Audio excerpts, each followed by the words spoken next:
Fahameravatsika tsy avindray ohatra tsy tia larobia fa enina volana desambra ity ary manoma fahasoavan'ny tompo amintsika tsiray avy zao manaraka zao mofinain'izao amin'ity maraina ity.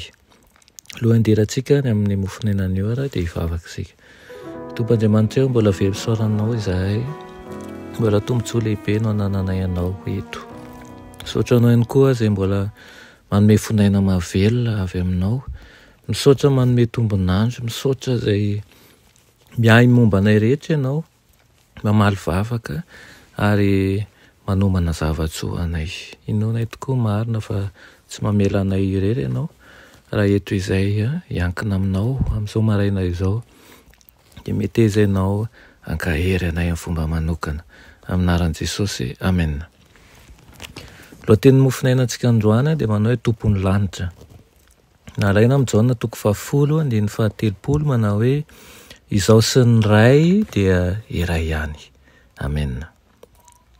Efa miravoravo ny lanitra manontolo, ampitaratra ny voninahitry ny bahary sy aneo ihany koa ny fiderana azy, ary rehefa mbola nideraina toy izany Andriamanitra dia ny adam-pinaritra sy ny ravoravo ny rehetra.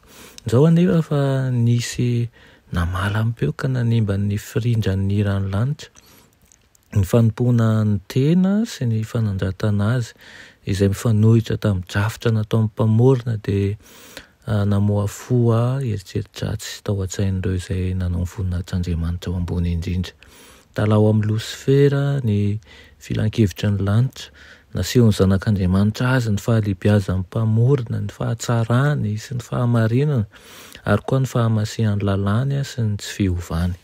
Andriamanitra mihitsy no efa nampitoetra ny filaminan'ny lanitra, ary raha miala amin'izany Losifera dia nalabaraka ny mpanao azy sy hahatonga fandringanana ho an'ny tenany. Ny fampitandremana nomena tamin'ny mpitiavana sy ny famindram-po tsy hitalany anefa dia maika nampirongatra toe-tsaina fanoherana.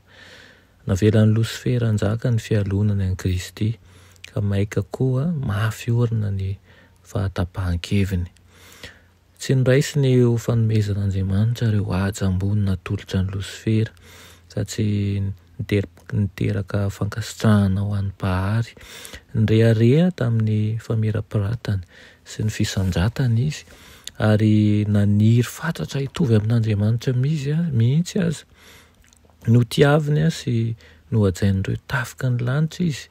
Nafaly ny anjery ny nanatanteraka ny baikony ary voatafy fahendrena sy voninahitra ambonin'izy rehetra izy. Ny zanak'Andriamanitra nefa nekena ho tompon'ny lanitra, ny ray hery sy fahefana tamin'ny ray, mpandray anjara tamin'ny filan-kevitr'Andriamanitra rehetra i Kristy, ka i Losifera kosa tsy navela halala ny fikasan'Andriamanitra. Nahoana? Hoy ny fanontanian'ny anjely rehetra, nomenan'i Kristy ny fahefana faratampony, noho izy omem-boninahitra ambony Losifera tahaka an'izao. Niala teo amin'ny toerany, teo anaty an'Andriamanitra Losifera, ka lasa nampely ny toe-tsaina tsy faly tamin'ny anjely. Niasa tamin'ny fomba miafina sy mangina izy, ary nafeno ny aloha ny tena fikasany tamin'ny endriky ny fanajanan'Andriamanitra, ka nezany ny hamoafoa tsy fahafaham-po momba ny lalàny izay mifeny ny pony lanitra, ary narosony miandalana tamin'izany ny hevitra fa mahatonga fanaovana didy jadona amin'ny fameperana tsy misy ilana azy izany. Satria masina izy ireo dia natitantseriny fa tokony hankatony baikony sitrapony tena nozy izy.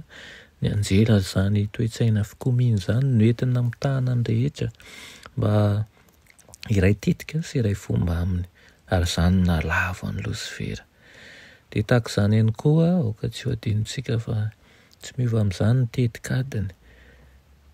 Tao aminy mba hikomy ny olona rehetra, hikomy amin'Andriamanitra, heveriny fa manao jidojadon'Andriamanitra, ary heveriny fa tsy fitiavana koa Andriamanitra.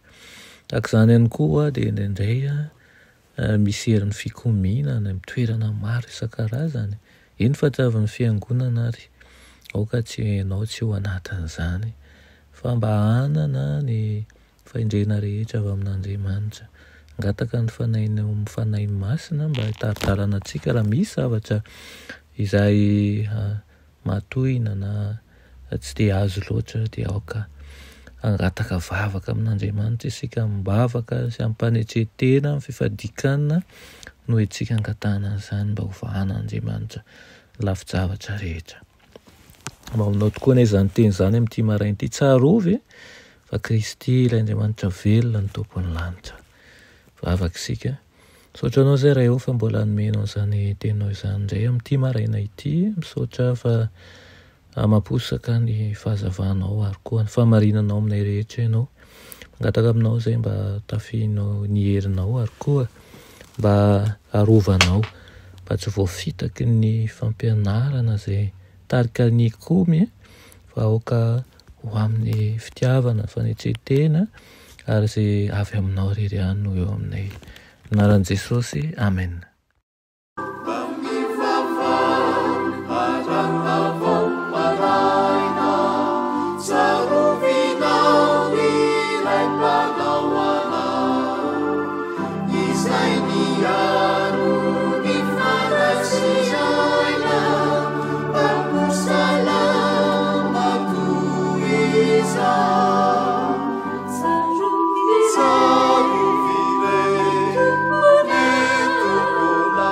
Savior.